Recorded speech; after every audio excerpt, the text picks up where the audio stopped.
Triple one GO ఎత్తివేస్తూ ప్రభుత్వం తీసుకున్న నిర్ణయంపై చేవెళ్ల నియోజకవర్గ ప్రజలు హర్షం వ్యక్తం చేశారు.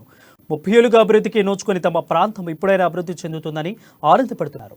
త్రిబుల్ వన్ జీవో నిబంధనల కారణంగా రంగారెడ్డి జిల్లాలోని 84 గ్రామాల అభివృద్ధి ఆమడ దూరంలో ఉండేవని, గతంలో అనేక ఇబ్బందులు పడ్డామని ప్రజలు అంటున్నారు.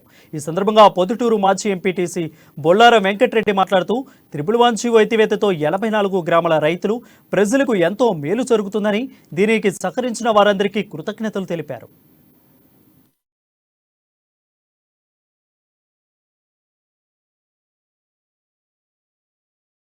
విపక్ష నాయక తెలంగాణ రాష్ట్ర సమితి అధ్యక్షుడు చంద్రశేఖరరావు గారిని కూడా మేము మెమోరాండం ఇవ్వడం జరిగింది. ఆ జమానం ఆయన కూడా క్లియర్ గా అప్పుడే చెప్పాడు, మన తెలంగాణ మీరు మద్దతు ఇవ్వండి, తెలంగాణ రావడంతోనే నేను ఈ జీవో అసలు ఇది పనికొచ్చే జీవో కాదు. ఇవి అప్పుడు ఏదో నిజాం ఉన్నటువంటి సమయంలో హైదరాబాద్ నగరానికి ఈ 2 చెరువులతోని నీళ్లు సరిపోయేది, ఇప్పుడు అవసరం లేదు ఈ నీళ్లు.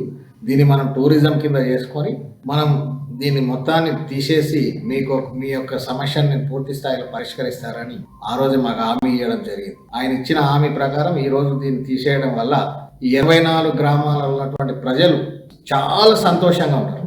ఇలా భూముల రేట్లని కాకుండా మాకు ఉపాధి అవకాశాలు వస్తాయనేటువంటి విషయాన్ని అందరం సంతోషంతో ఉన్నాం. ఈరోజు మా యొక్క గ్రామాల యొక్క భవిష్యత్తు